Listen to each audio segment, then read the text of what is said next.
Hello, welcome to today's HR Huddle. I'm Tamera Loerzel, and with me is Samantha Mansfield. Hi, Sam. Thanks for being here today. My pleasure. And Sam and I thought we would talk about a topic that maybe doesn't get enough attention, maybe is uncomfortable, but something that we think is very important. And as we enter into the holidays, we think it's something for us to look at also as we're finishing many deadlines and peak periods.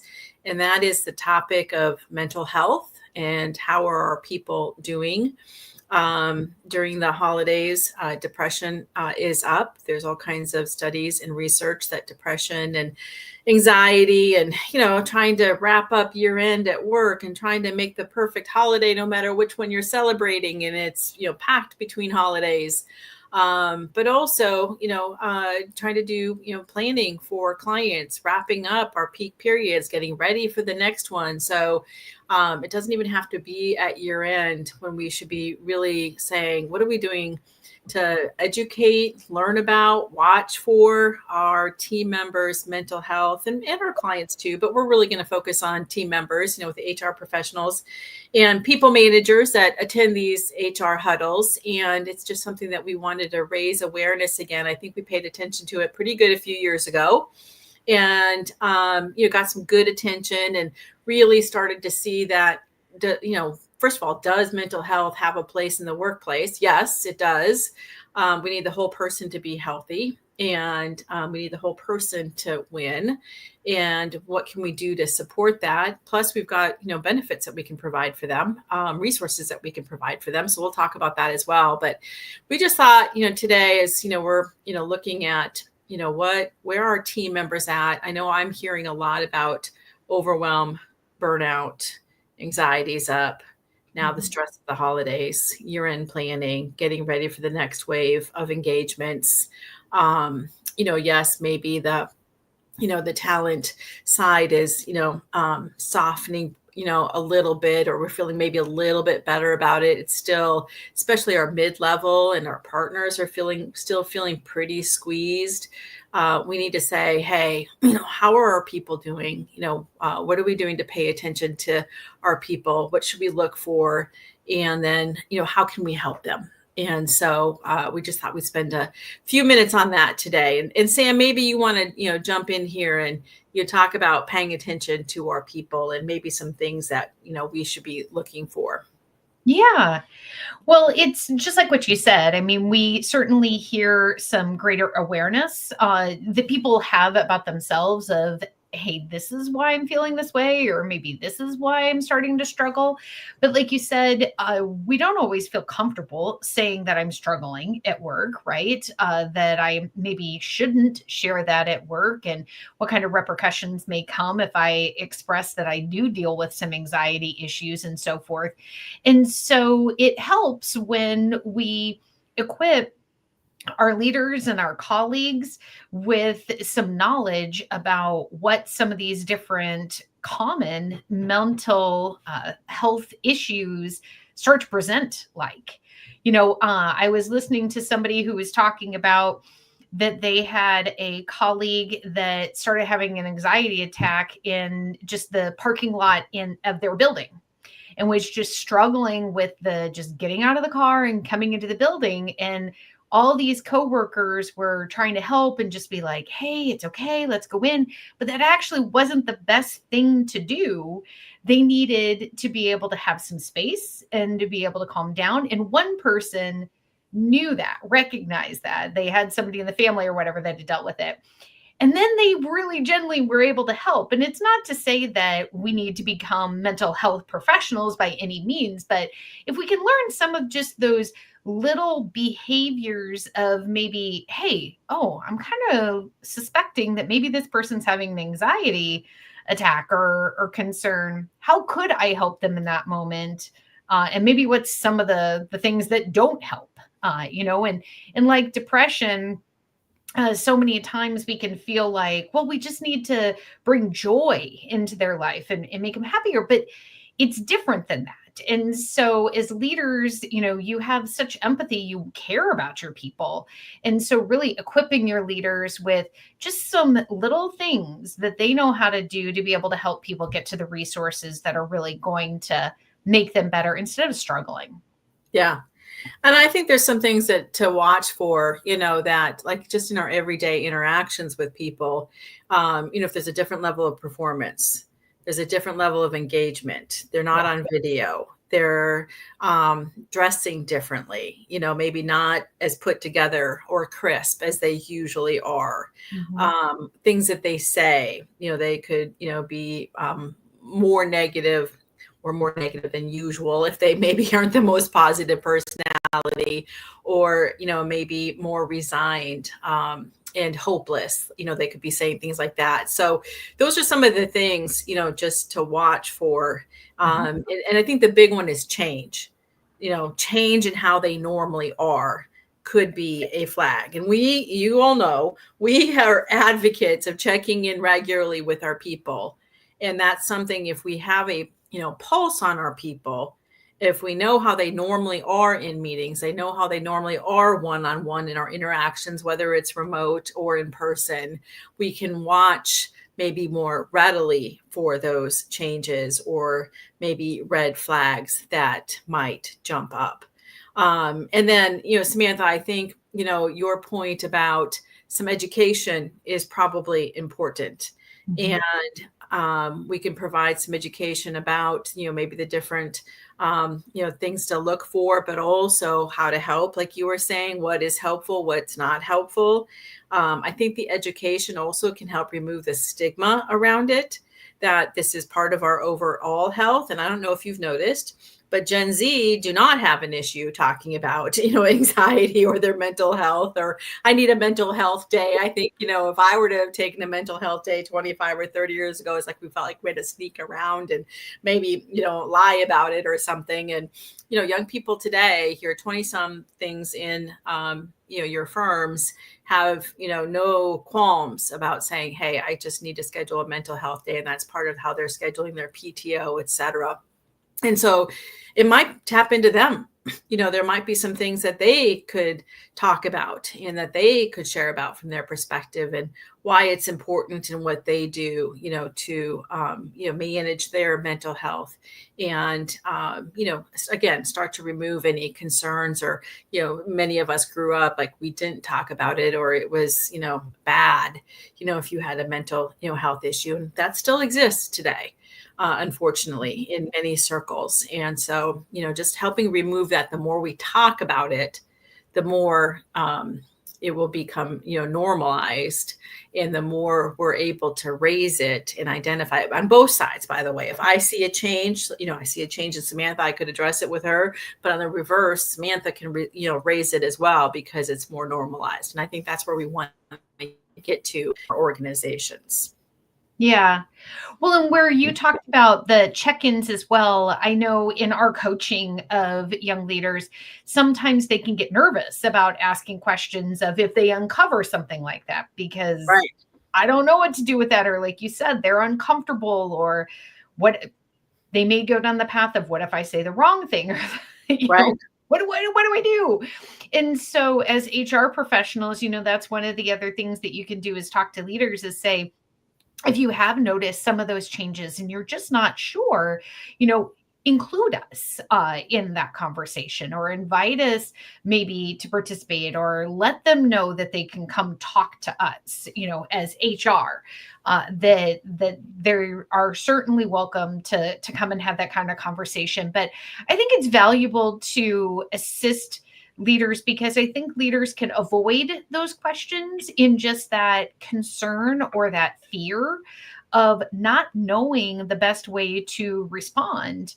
And if the team member trusts that leader and really opens up, then they may feel like, oh, I've got this responsibility and I'm just scared because I don't know what to do with it. So it's just valuable all the way around the board of making sure that we're giving leaders some resources of not avoiding it, because it really does show that we care about the whole person, not just are you hitting your productivity numbers or your contribution, but hey, I'm seeing a change in you and I'm really wondering how you're doing, and how we can support you.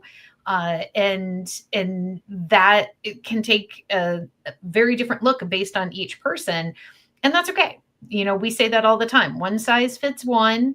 And so there are many different resources available. And the great thing is that your insurance programs, like your Yes. physical, your medical insurance programs actually have quite a bit in the way of resources these days for mental health. And so maybe you're heading into where a lot of people are going to be heads down, and you could spend some time doing some more research on what do we even have available, and making sure that you share those resources with leaders and the team. And then there's also just activities that you can help prompt in the office that fosters positive mental health, that can help us from having that demise of just feeling the weight that comes from busy season, or the weight of how some people respond to stress. Some people just have a more of a negative response to stress. And so how can we help prevent that by keeping some levity, and not feeling quite so overwhelmed, like you said earlier? So, some different things that you can do without necessarily feeling like I have to be an expert in this field, but just where there are resources and actions that you can start to take. Yeah, I think that's great. And there's like articles that get published. I know there's even different articles in, Accounting Today or Journal of Accountancy. Within our profession, there's articles that get written, especially about peak periods. But there's also others with, Harvard, Business Review, and, Fortune talks about, business practices. And so sharing some outside views, I think, provides some credibility, but also other people's perspectives. And I know, Samantha, you were doing some research and talking to some of our, leaders in our leadership program about resources that they have found to bring outside organizations in to do some of that education. And I think that's important to know, that there are lots of different resources. It doesn't have to be you being the expert on it.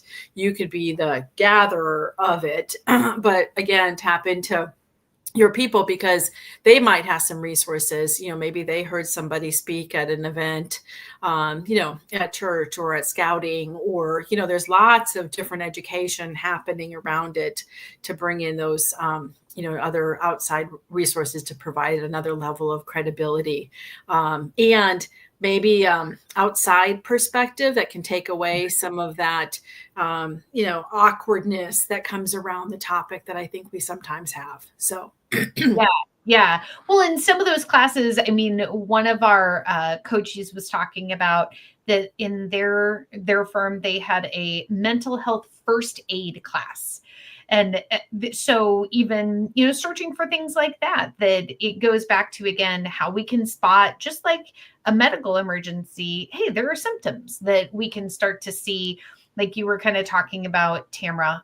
So what are those things? What does that look like? And then what can we do? Not that we're going to be able to pull them out of that, but what's our best way that we can support and help?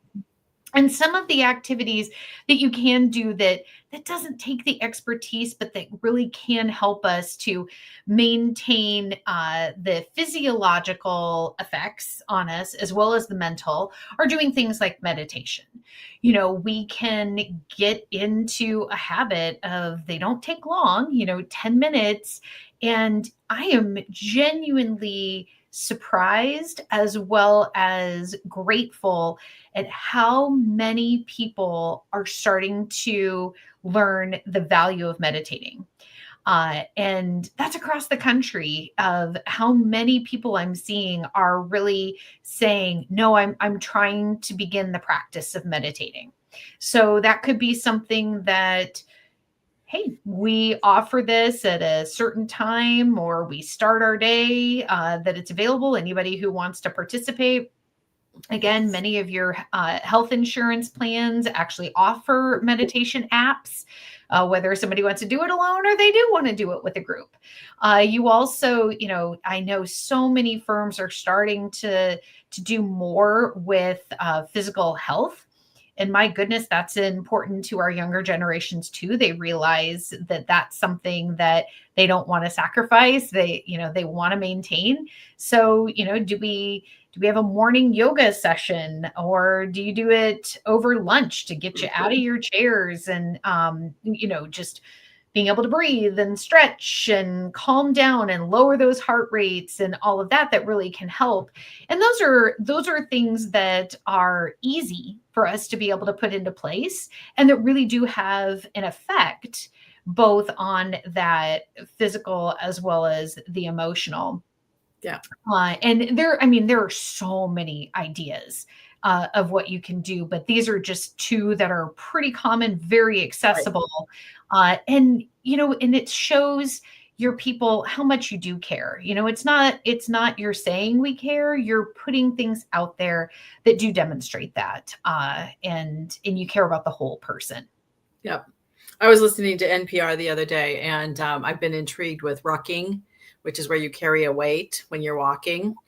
And my running and walking group has started to take it up. We have a former colleague that she leads it in Omaha, Nebraska. She leads a rucking group, but they were saying, having rucking meetings or rucking networking groups, like you go to network and you get your physical exercise in as well as your meeting.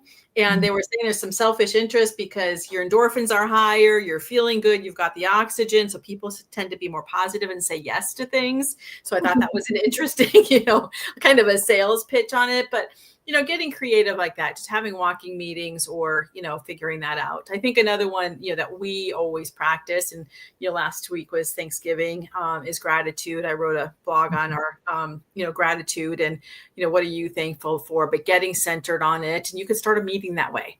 What's one thing you're gratitude for, and, maybe what's one thing you have a request for? We'll start our, my board meetings at church that way. But just starting with a gratitude practice, everybody go around and say one thing, or paired share if it's a large meeting, turn to one person and, say two things that you're grateful for. But that gets us centered, even in the most maybe dismal, stressful, worrisome times. If we can pull ourselves back and go, there's still things to be grateful for, and usually a lot. So those are some practices, to consider and think about. We think that's really important, for us to pay attention to. And you can share those. You can make them group activities, like Sam said. You can, make them fun. You can, incorporate them in there and, identify what that is. And then I think, if there is a conversation to have, like you are worried about somebody, how do we set up that conversation? Like, is there some, additional, maybe professional help to get? And that's tricky. That is where we would say, HR, you need to be involved in those conversations. We need to acknowledge where and when and how to say those. But sometimes it does happen. And so, again, instead of avoiding it, or maybe waiting until we have to deal with it, and then it's kind of an emergency situation. Let's just be proactive, and it's part of life. And, people need support at different times of their life, and that's okay. How can we facilitate those conversations? And just knowing you're available, knowing we've got a couple partners and or managers that are skilled in this. How do we facilitate those conversations to take care of our people, like Samantha said, but also make sure we're being appropriate about it, from a risk perspective for the firm or the organization, but, providing that as a resource as well, taking it, out of the stigma. If somebody broke their leg, we would say, are you going to the hospital? I mean, there's just no question about it. Right. And so how do we get to that place? Like, I have a dream, like we can just get to that place. Like, that's where we are. We're far away from that. So.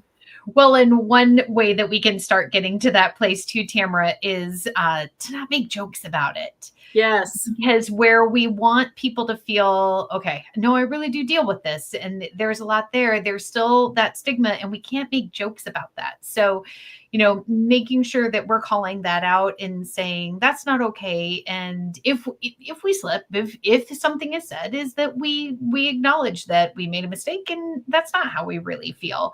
And so just watching that and creating awareness that we don't make those kinds of easy or cheap jokes, maybe, those kinds of things that can happen. And one other thing that hit me too, Tamara, when you were speaking, is also just in that where we think we know what expectations are, or we think we know how people would react. When you were talking about sometimes we need that mental health day, or maybe there's a conflicting, very important thing in my life, but hey, it falls in peak season and you're just not supposed to take that time off. That can really add to that stress, because I don't know, it's my child's fifth birthday, it's my 25th wedding anniversary, it's whatever. And you're just feeling this pressure because there's people who want you outside the office, but you're feeling like you're supposed to be there. Let's just communicate that we can take some time off even in the peak season. And I think that's something that can be really helpful and valuable, that can alleviate some of the pressure that we do have lives outside of the peak, and we're needed in other areas. And we don't have to feel this immense pressure of being perfect and being there for everybody when we can't be. Love all that. Love all that, Samantha. I'm going to add one more. And that is, we've seen some firms really have success with having break days together as a firm, which means no emailing. We're not all emailing each other. We know some firms that took off the entire week of Thanksgiving instead of closing early on Wednesday. And the agreement is no emailing, like save your emails. And somebody's watching it, if there's a, client emergency or whatever, we've got that in place. But really trying to protect that. So maybe even as a partner, if I'm watching the email, if there's something that comes up with the client, I'm not getting emails from all my team members.